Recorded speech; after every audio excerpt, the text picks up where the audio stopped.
সুপ্রিয় শিক্ষার্থীবৃন্দ, সীতাকুণ্ড সরকারি মহিলা কলেজের অনলাইন ক্লাসে তোমাদেরকে স্বাগত। আজকে আমাদের অনলাইনের 47তম ক্লাস। আজকের যে অঙ্কগুলো করাবো সেগুলো হচ্ছে যোগাশ্রী প্রোগ্রামের। গত ক্লাস যেখানে শেষ হয়েছিল ঠিক তারপর থেকে আমরা শুরু করব। প্রথমে আমরা যে অঙ্কটা করব সেটি হচ্ছে অক্ষরপত্র প্রকাশনী বইয়ের অনুশীলনী 2-এর 5-এর 5 নাম্বার অঙ্ক। 5-এর 5 5-এর 5 নাম্বার অঙ্কটা করব। তোমরা একটু দেখো। এটা চট্টগ্রাম বোর্ড 2010 সালে আসছিল। সেটি হচ্ছে, প্রশ্নটা আগে লিখে ফেলি আমি, z = 3x1 + 2x2। শর্তগুলো কি কি? শর্তগুলো, একটা শর্ত হচ্ছে x + x1 + 2x2 greater or equal 4। তারপরে 2x1 + x2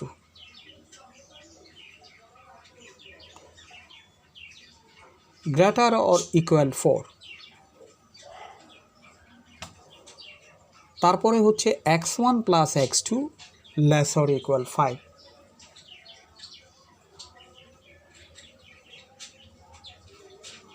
লাস্টে হলো x1 x2 greater than 0। দেখো, এই অঙ্কটার মধ্যে একটু বৈচিত্র্য দেখতে পাচ্ছি আমরা। বৈচিত্র্য বলতে কি, এ পর্যন্ত যতগুলো অঙ্ক করে আসছি আমরা xy ছিল, আর এখানে xy না দিয়ে দিস ইজ x1 এবং x2। তো এইটাকে মিনিমাইজ করতে হবে, সর্বনিম্নকরণ করতে হবে, এইটাকে মিনিমাইজ করতে হবে। শর্ত কি? শর্ত এগুলো, এই শর্তগুলোর সাপেক্ষে এটার সর্বনিম্ন মান বের করো। প্রশ্নে বলে দিয়েছে, নিম্নলিখিত যোগাশ্রী প্রোগ্রামকে লেখচিত্রের সাহায্যে সমাধান করে কৌণিক বা প্রান্তিক বিন্দু নির্ণয় করে সর্বনিম্ন মান নির্ণয় করো। এখন দেখো, আমরা লেখাগুলো ঠিক আগের মতো, তোমরা আগেও করে আসছো। আমি মূল অঙ্কটা বুঝিয়ে দিব, লেখাগুলো তোমরা আগের অঙ্কের মতো লিখে ফেলবা।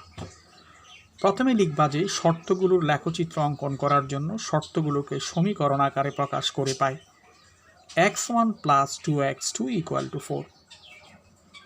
এইটাকে আমরা লিখতে পারি x1/4 + x2/2 = 1। আমরা খণ্ডিত আকারে প্রকাশ করলাম, এইটাকে 1 নাম্বার দিয়ে রাখলাম, খণ্ডিত আকারে প্রকাশ করতেছি। 2 নাম্বার সমীকরণকে লিখতে পারি 2x1 + x2 = 4 বা x1/2 + x2/4 হচ্ছে 1।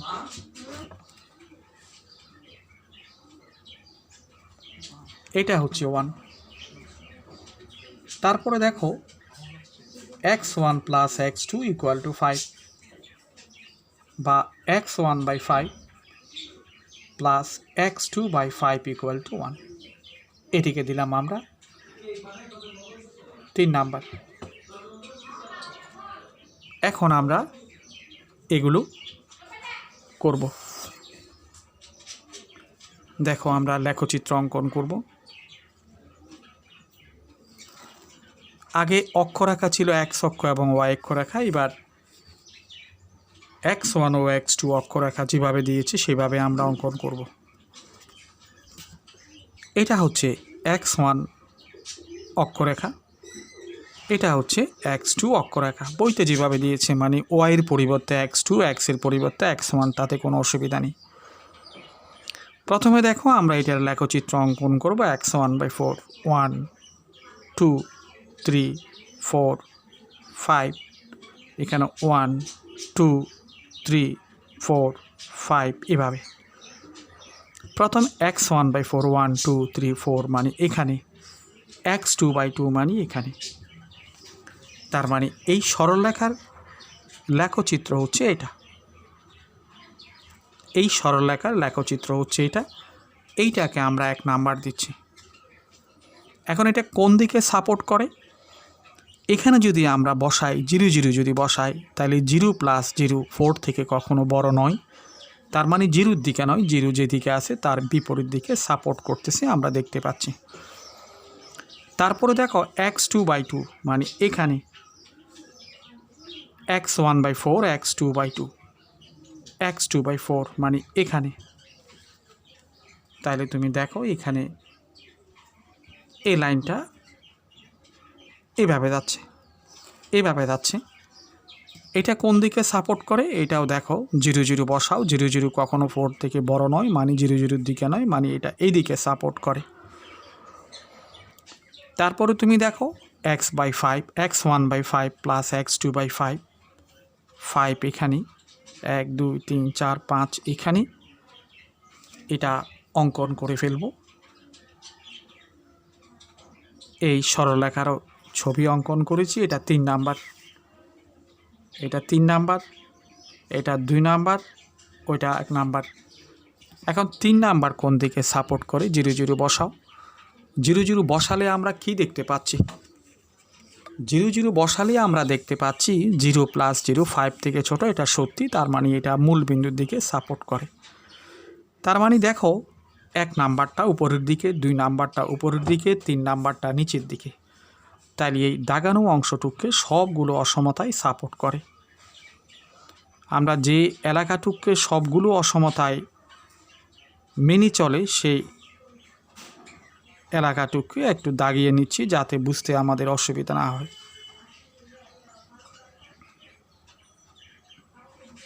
এই ধরনের এই এলাকাটার আমরা একটা নাম দিতে পারি। এটা এ, এইটা বি, এইটা সি, এইটা ডি, এটা ই। এখন আমরা এই যে দাগানো এলাকা, এটার শীর্ষবিন্দুগুলো বের করব অথবা প্রান্তিক বিন্দুগুলো বের করব। বইতে বলেছে এ বিন্দুর স্থানাঙ্ক আমরা বের করতে চাচ্ছি। এখন এ বিন্দুটা কি? এ বিন্দু হচ্ছে 1 নং সরলরেখাটা x অক্ষকে যেখানে ছেদ করেছি, 1 নং সরলরেখাটা x অক্ষ থেকে 4 অংশ ছেদ করেছে, তাহলে এ বিন্দুর স্থানাঙ্ক 40। এবার দেখো আমরা ডি বিন্দুর স্থানাঙ্ক বের করব। ডি বিন্দু কি? 2 নং সরলরেখাটা y অক্ষকে যেখানে ছেদ করেছে। 2 নং সরলরেখাটা y অক্ষ মানে x2 অক্ষরেখাকে আর কি 4 অংশ খণ্ডিত করেছে, তাহলে ডি বিন্দুর স্থানাঙ্ক হচ্ছে 0,4। এবার আমরা ই বিন্দুর স্থানাঙ্ক বের করতে যাচ্ছি। ই বিন্দুর স্থানাঙ্ক যদি বের করতে চাও 1 এবং 2 সমাধান করতে হবে। 1 এইটা, 2 এইটা, এগুলো সমাধান করতে হবে। 1 এবং 2 সমাধান করতে হবে। সমাধান কিভাবে করবে? মনে করো 1 নাম্বার থেকে x1 = হচ্ছে 4 - 2x2। 1 নাম্বার থেকে এই মানটা আমরা 2 নংয়ে বসিয়ে দিচ্ছি। তাহলে 2 নং দেখো x1 মানে 4 - 2x2 প্লাস x2 = 4। তাহলে কি হচ্ছে? 4 × 2 = 8। এখানে হচ্ছে -4x2 plus x2 - 3x2 = 4, or 3x2 = বেরিয়ে আসছে 4। সুতরাং x2 = হচ্ছে 4/3। x2-র মান আমরা 4/3 পেলাম। কোন বিন্দুর? ই বিন্দুর। x2-র মান যদি এখানে বসায় দাও তাহলে x1 = হচ্ছে 4 - 8/3, তাহলে 8/3 রাইট। 3 4 12, 12 থেকে 8 চলে গেলে 4। তার মানে ই বিন্দুর স্থানাঙ্ক হচ্ছে 4/3। 4/3 আমরা পেলাম। তোমরা এক জায়গাতে রাফ করে ফেলবা। রাফে করলেও হবে, এখানে ফেয়ারে দেখাতে হবে ঠিক এমনটি নয়। এবার আমরা বি বিন্দুর স্থানাঙ্ক লিখব। বি বিন্দুটা কি? 3 নং সরলরেখাটা x অক্ষকে যেখানে ছেদ করেছে। এই যে 3 নং সরলরেখাটা x1 অক্ষরেখাকে 5, তাহলে এই বিন্দুর স্থানাঙ্ক 50 আর এই বিন্দুর স্থানাঙ্ক 0,5। তাহলে দেখো আমরা লেখচিত্র অঙ্কন করে কৌণিক বিন্দুগুলোর নাম দিলাম a b c d e। বিন্দুগুলোর স্থানাঙ্ক আমরা বের করে ফেললাম সমীকরণগুলো সমাধান করে। এখন এই বিন্দুগুলোর মান আমি উদ্দেশ্য ফাংশনে বসিয়ে দিব। দেখো z = কি আসে। যদি এ বিন্দু বসাই, এ বিন্দুটা আগে বসাও 40। 40 যদি এখানে বসাই মানে x1 = 4, x2 = 0। x1 = যখন 4 দিব তখন 3 4 12 বেরিয়ে আসছে। এবার দেখো বি বিন্দু বসাও 50। 50 যখন দিব 3 5 15 বেরিয়ে আসছে। সি বিন্দু বসাও। সি বিন্দু হচ্ছে যে 0,5। 0.5 বিন্দুটা x1 equal to 0, x2 equal to 5 মানে 10 বেরিয়ে আসছে। এবার জেটে আমরা ডি বিন্দুর স্থানাঙ্ক বসাবো 0.4, 0.4 যদি বসাই, এটা 0 এটা 4, 8 বেরিয়ে আসছে। এবার আমরা সর্বশেষ যে বিন্দুটা বসাবো সেটা হচ্ছে ই বিন্দু 4/3, 4/3। তাহলে 4/3, 4/3 ইকুয়াল টু কী আসছে 12/3, 3 4 12/3, 8/3।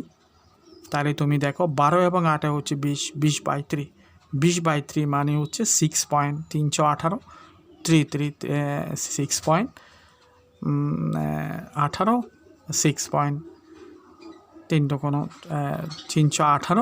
6666 এভাবে আসতেছে। তাহলে এই মানগুলোর মধ্যে সর্বনিম্ন মান হচ্ছে এটা, কোন বিন্দুতে? এই বিন্দুতে। সুতরাং সর্বনিম্ন মান 20/3 অথবা 6/3/2 অথবা 6.66, একই কথা। যখন x1 ইকুয়াল টু 4/3 এবং x2 ইকুয়াল টু 4/3, এভাবে কিন্তু আমরা অঙ্কগুলো করতে পারবো। আমি মোটামুটিভাবে অঙ্কটা দেখিয়ে দিলাম যেন তোমরা নিজেরা করতে পারো। মূল জিনিসটা করিয়ে দিলাম, কি কি লিখতে হবে এটা তোমরা জানো, তোমরা লিখে নিবা। আচ্ছা, এবার কিন্তু আমরা এই কথায় অঙ্ক যেগুলো আছে টাইপ 4 এর মধ্যে চলে আসছি। দেখো 6-এর 1 নাম্বার অঙ্কটা আমরা এখন করব। 6-এর 1,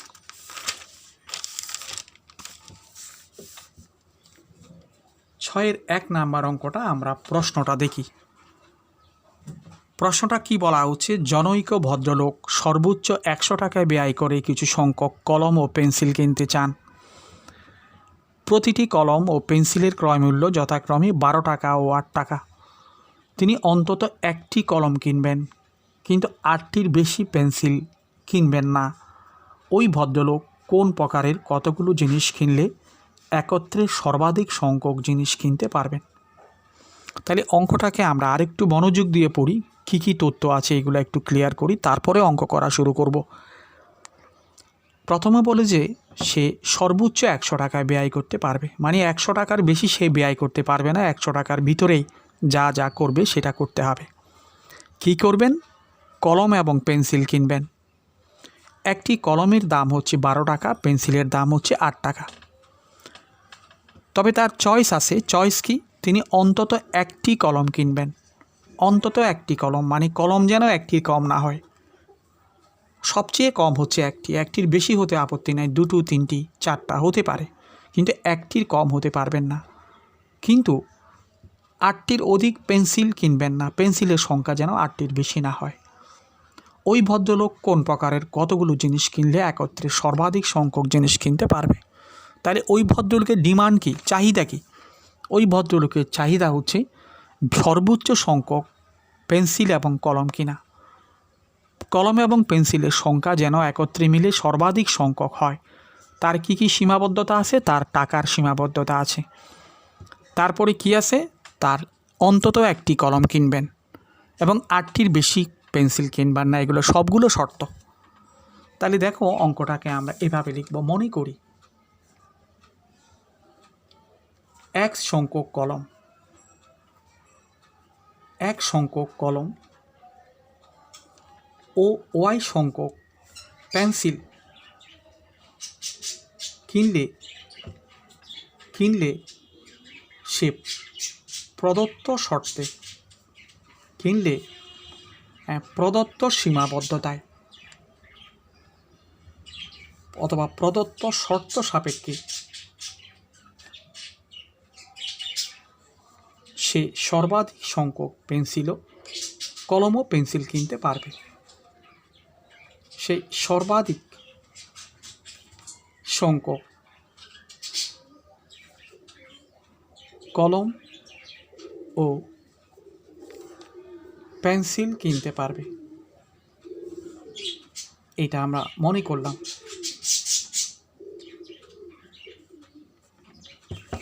এখন তুমি দেখো সরাসরি লিখতে পারো। সমস্যাটিকে গাণিতিক আকারে প্রকাশ করে পাই। এই সমস্যাটিকে আমরা ম্যাথমেটিক্যালি কনভার্ট করব। সমস্যাটিকে গাণিতিক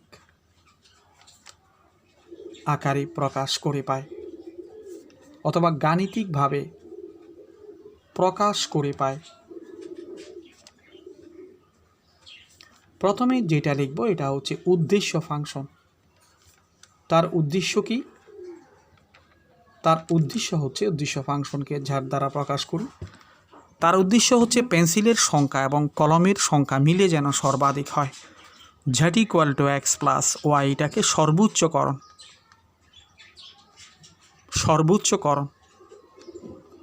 শর্ত কি? শর্ত দেখো, একটা দামের শর্ত আছে, সে 100 টাকার অধিক ব্যয় করতে পারবে না। একটা কলমের দাম 12 টাকা, একটা কলমের দাম 12 টাকা, একটা পেন্সিলের দাম 8 টাকা। তাহলে সে এক সংখ্যক যদি কলম কিনে, কলমের দাম আসছে 12x + 8y, এগুলো মিলে এটা হচ্ছে কলমের দাম, এটা হচ্ছে পেন্সিলের দাম সবগুলো মিলে অবশ্যই 100 থেকে ছোট হতে হবে, কারণ সে সর্বোচ্চ 100 টাকা ব্যয় করতে পারে। তারপরে দেখো, কলমের সংখ্যা অন্তত একটি, মানে 1 থেকে বড় হতে হবে। অন্তত একটি কলম, মানে কলম যেগুলো কিনবে সেটা 1 থেকে যেন বড় হয়। এবার দেখো, পেন্সিলের সংখ্যা 8টির কম। পেন্সিল মানে ওয়াই, এটা কম, কার থেকে কম? 8 থেকে কম। এবং এই কথাটা সব সময়ের মধ্যে আছে, এক্স ওয়াইয়ের মান সবসময় পজিটিভ হতে হবে, কারণ সে এক্স কি, যত সংখ্যক কলম কিনবেন সেটা এক্স। ওয়াই কি, ওয়াই সংখ্যক পেন্সিল, এগুলোর সংখ্যা কখনো নেগেটিভ হতে পারে না। সেই জন্য এখন সমস্যাটিকে আমরা গাণিতিক আকারে প্রকাশ করলাম। এখন অঙ্কটা ঠিক ওই যে 5 নাম্বার কিংবা 2 নাম্বার অঙ্কের মতো হয়ে গেল। অঙ্কটা আমরা সলভ করতে পারবো। আমি মোটামুটিভাবে জিনিসটা আগের মতো দেখিয়ে দিচ্ছি। তাহলে কী লিখবা? শর্তগুলোর অসমতাকে সমীকরণ আকারে প্রকাশ করে পাই 12x + 8y = 100, বা এইটাকে আমরা একটু সাজিয়ে লিখতে পারি। ওই কথাটা লিখতে হবে উপরে। কি করব? 4 দ্বারা ভাগ করব। 3x + 2y = 25। 4 × 25 = 100। 4 দ্বারা ভাগ করে দিলে 3, 4 দ্বারা ভাগ করে দিলে 2, 4 দ্বারা ভাগ করে দিলে 25। বা এটাকে খণ্ডিত আকারে যদি প্রকাশ করি, x/25/3 + y/25/2 = 1। এটাকে আমি 1 নাম্বার দিয়ে রাখলাম। এবার দেখো 2 নাম্বার যেটা আছে, 2 নাম্বার x ≥ 0, সমীকরণ আকারে প্রকাশ করলে x = 1, এটাকে 2 নাম্বার দিলাম। এটাকে খণ্ডিত আকারে প্রকাশ করা যাবে না। কেন খণ্ডিত আকারে প্রকাশ করা যাবে না? সেটা খণ্ডিত করে নেই। কেন করে নেই? x = 1 মানে সেটা y অক্ষরেখার সমান্তরাল। শুধু x অক্ষকে খণ্ডিত করেছে, y অক্ষকে খণ্ডিত করে নাই। তারপরটা কি? y = 8, এটাকেও খণ্ডিত আকারে প্রকাশ করা যাবে না। কেন যাবে না? এটা x অক্ষের সমান্তরাল, সে কারণে। এটা y অক্ষকে খণ্ডিত করছে, x অক্ষকে খণ্ডিত করে নাই। তাইলে আমরা একটা লেখচিত্র অঙ্কন করার চেষ্টা করি। দেখো লেখচিত্রটা কীভাবে আঁকবো, আগের মতো আর কি, আগে আমরা যেভাবে অঙ্কন করেছি ঠিক তাই।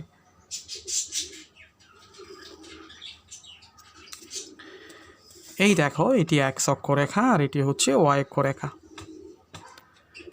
x/25 মানে হচ্ছে 8.33, আর 25/2 মানে 12.2। তাহলে আমাদের x অক্ষ বরাবরের 8.33 মানে 9 পর্যন্ত আসলে হবে। y অক্ষ বরাবরে 12.5 লাগবে। দিকে 1, 2, 3, 4, 5, 6, 7, 8, 9, 10, 11, 12, এটা 13, এই 12.5 এখানে। আর এইদিকে দেখো 8 পর্যন্ত লাগবে। 1, 2, 3, 4, 5, 6, 7, 8, 9। তবে দাগগুলো যেন ছোট বড় না হয়, একই লেভেলের হয়, এই কথা মনে রাখতে হবে। x/25/3 8.33, এই 4, 8 এখানে, 8.33 মানে এখানে 8 পুরো, আর 3 ভাগের 1 ভাগ, 12.5। 1, 2, 3, 4, 5, 6, 7, 8, 9, 10, 11, 12, এই 12.5 এখানে। তাইলে আমরা এই বিন্দু দুটো যোগ করে দিচ্ছি।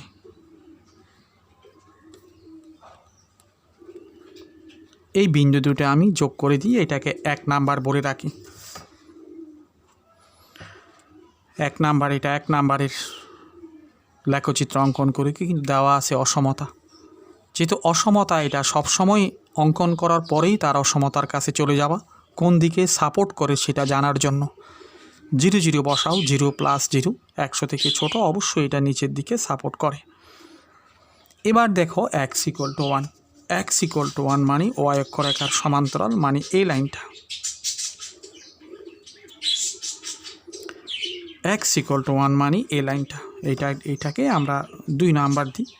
এইটা কোন দিকে সাপোর্ট করে তুমি দেখো, 0 বসাও এখানে।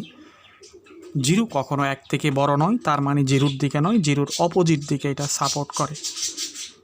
0-র অপোজিট দিকে এটা সাপোর্ট করে। এবার দেখো y = 8, 1 2 3 4 5 6 7 8 মানে এখানে y = 8, যেটা x অক্ষরেখার সমান্তরাল। এখন এইটা কোন দিকে সাপোর্ট করে? এইটা সাপোর্ট করে মূল বিন্দুর দিকে, নিচের দিকে। দেখো 0 যদি বসায় 8 থেকে ছোট, এখানে সাপোর্ট করবে। তাহলে আমরা এইটুক হচ্ছে সমাধান ক্ষেত্র। যেটুককে সবগুলো শর্ত মেনে চলে সেগুলোকে আমরা সব সময়ের জন্য এভাবে একটু দাগিয়ে রাখি, যেন বোঝা যায় যে এইটা হচ্ছে সলিউশন এরিয়া, সমাধান ক্ষেত্র অথবা সমাধান জগৎ বলে আর কি। এই তো সলিউশন এরিয়ার আমরা একটা নাম দিলাম A, B, C, D। এখন আমরা এই বিন্দুগুলো বের করব। প্রথমে A বিন্দু বের করব। A বিন্দুটা কি 2 নং সরলরেখাটা x অক্ষকে যেখানে ছেদ করে A বিন্দু স্থানাঙ্ক 1 0। B বিন্দু স্থানাঙ্ক বের করো। B বিন্দুর স্থানাঙ্ক হচ্ছে 1 নং সরলরেখাটা x অক্ষকে ছেদ করে 25/3 বিন্দুতে, মানে 25/3 0। C বিন্দুর স্থানাঙ্ক যদি বের করতে যাই তাহলে 1 এবং 3 সমাধান করতে হবে, 1 এবং 3 সমাধান করতে হবে। 1 এইটা, 3 এইটা। y = 8 আমি বসিয়ে দিলাম প্রথমে। y = 8 যদি আমি এখানে বসাই তাহলে 8 × 16, 25 থেকে 16 চলে গেলে 9, তাহলে 3x = 9 হলে x = 3। হ্যাঁ, এবার আমি D বিন্দুর স্থানাঙ্ক বের করব। D বিন্দুর স্থানাঙ্ক বের করতে গেলে কি করতে হবে? 3 নাম্বার এবং 2 নাম্বার সমাধান করতে হবে, 2 এবং 3। তাই 2 এবং 3 সমাধান করলে 18। এই এখন এই বিন্দুগুলো আমরা উদ্দেশ্য ফাংশনে বসাবো। উদ্দেশ্য ফাংশন মানে এখানে বসাবো, বসিয়ে যেটা সর্বোচ্চ হয় সেটা আমরা নিব। দেখো কতগুলো জিনিস খেয়াল করার মতো আছে। A বিন্দুতে চলে আসো আমরা। x = 1, y = 0। তার মানে কি, সে যদি শুধু একটা কলম কিনে, কোনো পেন্সিল না কিনে। B বিন্দুতে আসো, 25/3 0। সে কোনো পেন্সিল কিনলো না, 25/3 সংখ্যক কলম কিনলো। 25/3 মানে 8 সমস্ত 3/1। তো কখনো কলমের সংখ্যা ভগ্নাংশ হবে না। এই বিন্দুটা হবে না কেন? ভগ্নাংশ, সে কারণে। এই বিন্দুটা হবে না কেন? এটা অনেক ছোট, আমাদের প্রত্যাশিত বেশি। এখানে আসো, D বিন্দুতে আসো, 18। একটা কলম 8টা পেন্সিল, 9টা। C বিন্দুতে আসো, 3টা কলম 8টা পেন্সিল, টোটাল 11টা। তাহলে অবশ্যই এই C বিন্দুটাই হচ্ছে আমাদের প্রত্যাশিত বিন্দু। তার মানে সে যদি 3টা কলম কিনে, 8টা পেন্সিল কিনে, তাহলে সে তার চাহিদা অনুযায়ী সর্বোচ্চ সংখ্যক জিনিস কিনতে পারবে। এর থেকে বেশি সে কোনো রকমেই কিনতে পারবে না। তাহলে বিন্দুগুলো আমরা উদ্দেশ্য ফাংশনে বসিয়ে দেখব। উদ্দেশ্য ফাংশনটা সরাসরি z = x + h হওয়াতেই আমরা ঠিক ডাইরেক্ট জিনিসগুলো বলতে পারছি। তাহলে আর যা যা করার এগুলো তোমরা করে ফেলবা। এই ছিল আমাদের এই 6-এর 1 নাম্বার অঙ্ক। এবার দেখো আমরা 6-এর 3 নাম্বার অঙ্কে চলে যাচ্ছি। 6-এর 3। 6-এর 3 নাম্বার অঙ্কে চলে আসি। 6-এর 3 নাম্বার অঙ্কের প্রশ্নটা আমি একটু পড়ছি। এক ব্যক্তি 500 টাকার মধ্যে কমপক্ষে 6খানা গামছা ও 4খানা তোয়ালে কিনতে চান। 500 টাকার মধ্যে মানে 500 টাকার ভিতরেই সে কমপক্ষে 6খানা গামছার সংখ্যা যেন কম করে 6 হয়। 6-এর কম হলে হবে না, কমপক্ষে 6টা। বেশ পক্ষে আরও বেশি হলে অসুবিধা নেই। ঠিক 4খানা তোয়ালে, তাও কমপক্ষে 4খানা তোয়ালে। তোয়ালের সংখ্যা 4-এর কম হতে পারবে না। প্রতিখানা গামছার মূল্য 30 টাকা এবং প্রতিখানা তোয়ালের মূল্য 40 টাকা। প্রত্যেক প্রকারের কতখানা জিনিস কিনলে সে প্রদত্ত শর্তাধীনে সর্বাপেক্ষা বেশি সংখ্যক জিনিস কিনতে পারবেন। তাহলে দেখো অঙ্কটা ঠিক আগের অঙ্কর প্যারালাল, ওই পেন্সিল এবং কলমের অঙ্কটার মতোই। তো কী করবে, মনে করি 1 সংখ্যক গামছা এবং ওয়াই সংখ্যক তোয়ালে কিনলে সে সর্বোচ্চ সংখ্যক জিনিস কিনতে পারবে। এইটা তোমরা লিখে ফেলবা। মনে করি 1 সংখ্যক গামছা, এটা তুমি লিখে ফেলবা। মনে করি 1 সংখ্যক গামছা, গামছার সংখ্যাটা আগে দাও, এবং ওয়াই সংখ্যক তোয়ালে কিনলে সে সর্বোচ্চ সংখ্যক জিনিস কিনতে পারবে। লিখে ফেলবে তোমরা, আমি লিখছি না, তোমরা কিন্তু লিখে ফেলবে। তাহলে 1 সংখ্যক গামছা ওয়াই সংখ্যক তোয়ালে কিনলে সর্বোচ্চ সংখ্যক জিনিস কিনতে পারবে। তাহলে সমস্যাটিকে আমরা গাণিতিক আকারে প্রকাশ করে পাই। গাণিতিক আকারে প্রকাশ করে পাই তার উদ্দেশ্য ফাংশন একেবারে ক্লিয়ার। সবচেয়ে বেশি সংখ্যক জিনিস কিনা। উদ্দেশ্য ফাংশন হচ্ছে z হচ্ছে x প্লাস ওয়াইয়ের সর্বোচ্চকরণ, এটাকে ম্যাক্সিমাইজ করতে হবে, সর্বোচ্চকরণ করতে হবে। শর্ত কি? শর্ত একটা মূল্যের শর্ত। একটা গামছার দাম হচ্ছে 30 টাকা, একটা তোয়ালের দাম হচ্ছে 40 টাকা। তাহলে 1 সংখ্যক গামছার দাম হচ্ছে যে 30x টাকা, আর ওয়াই সংখ্যক তোয়ালের দাম হচ্ছে 40y টাকা। এগুলো কিনে 500 থেকে অবশ্যই কম হতে হবে, 500 থেকে কম হতে হবে। তাহলে দেখো এই শর্তটা হচ্ছে দামের শর্ত। তারপরে দেখো আরও শর্ত আছে। শর্ত কি? সে কমপক্ষে 6খানা গামছা, মানে গামছার সংখ্যা তো এক্সের মানটা 6 থেকে বড় হতে হবে। 6 হচ্ছে সর্বনিম্ন, এবং তোয়ালের সংখ্যাটা 4 থেকে বড় হতে হবে। তারপরে এই শর্ত তো আছেই, XY পজিটিভ, যেখানে x 6 থেকে বড় 4 থেকে ছোট, এখানে ওই শর্তটা লেখা আর প্রয়োজন নেই। তাহলে দেখো গামছার সংখ্যা কমপক্ষে 6টা, কমপক্ষে 6টা মানে গামছা যেটা কিনবো সেটা 6 থেকে বড় হতে হবে। তোয়ালে আমরা যেটা কিনবো এটা 4 থেকে বড় হতে হবে। এই ছিল আমাদের শর্ত। এই শর্ত সাপেক্ষে আমাদের এই সর্বোচ্চ মান বের করতে হবে। আশা করি তোমরা পারবে, খুব একটা অসুবিধা হওয়ার কথা নয়, আগের অঙ্কটার মতোই। আর এই জাতীয় অসমতার লেখচিত্র আমরা অঙ্কন করেছি, সুতরাং কোনো কথা নেই, তোমরা অঙ্কটা দেখে ফেলবা। আমি জাস্ট প্রশ্নটাকে একটু এই ম্যাথমেটিক্যালি প্রকাশ করে দিলাম, আর কোনো অসুবিধা নাই। এবার আমরা চলে যাচ্ছি এই 6-এর 7 নাম্বার অঙ্কে। 6-এর 7 নাম্বার অঙ্কে আমরা চলে আসি। 6-এর 7 নাম্বার অঙ্কটা তুমি দেখো। একজন ব্যবসায়ী তার দোকানের জন্য রেডিও ও টেলিভিশন মিলে 100 সেট কিনতে পারেন। রেডিও সেট এবং টেলিভিশন সেট মানে প্রতিটার কথা বলা হচ্ছে, দুটো মিলে 100 কিনতে পারবেন, আর বেশি কিনতে পারবে না। ওদের হয়তো শর্ত আছে, এই যে লাইসেন্স এইভাবে উল্লেখ করা থাকে বড় বড় ব্যবসায়ীদের, সে কী পরিমাণ জিনিস গুদামজাত করতে পারবে এই ধরনের। রেডিও সেট ও টেলিভিশন সেট প্রতিটি ক্রয়মূল্য $40 ও $120। একটা রেডিওর দাম পড়তেছে $40, একটা টেলিভিশনের দাম $120। প্রতিটি রেডিও এবং টেলিভিশন সেটে লাভ যথাক্রমে $16 ও $32। সর্বোচ্চ $10,400 বিনিয়োগ করে তিনি সর্বোচ্চ কত লাভ করতে পারেন? তাহলে দেখো ঠিক আগের মতো কোনো কথা নেই। মনে করি 1 সংখ্যক রেডিও, এই কথাটা লিখে ফেলো। মনে করি 1 সংখ্যক রেডিও, 1 সংখ্যক রেডিও সেট, বইতে যেভাবে লিখেছে সেইভাবে। আর ওয়াই সংখ্যক টেলিভিশন সেট কিনলে সে সর্বোচ্চ সংখ্যক জিনিস কিনলে সে সর্বোচ্চ লাভ করতে পারবে। তার উদ্দেশ্য কিন্তু সর্বোচ্চ লাভ করা, সর্বোচ্চ সংখ্যক জিনিস কেনা নয়, সর্বোচ্চ লাভ করা। তার উদ্দেশ্য হচ্ছে লাভ করা। লাভ যখন, অবশ্যই তার লাভ মানে প্রতিটা দেখো রেডিও সেটের লাভ হচ্ছে তার $16। তাহলে 1 সংখ্যক রেডিও সেটে লাভ হবে $16x,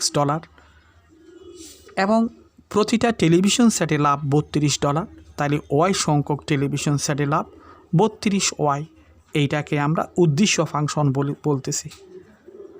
উদ্দেশ্য ফাংশন সর্বোচ্চ লাভ করা, তাহলে উদ্দেশ্য ফাংশন জ্যাট ইকুয়াল টু এত, এইটাকে সর্বোচ্চকরণ করতে হবে। শর্ত কি? শর্ত হচ্ছে যে রেডিও এবং টেলিভিশন সেট মিলে 100 সেট কিনতে পারবেন। এই রেডিও এবং টেলিভিশন মিলে অবশ্যই 100 থেকে কম হতে হবে কিংবা সমান হতে হবে, এইটা একটা শর্ত। এটা কোত্থেকে পেলাম? এই যে বলল যে তারা রেডিও ও টেলিভিশন মিলে 100 সেট কিনতে পারবেন, মানে 100-র বেশি কিনতে পারবেন না। তোমাকে জিনিসটা বুঝে নিতে হবে। একটা রেডিও সেটের দাম হচ্ছে $40, তাহলে এক সংখ্যক রেডিও সেটের দাম 40x টাকা।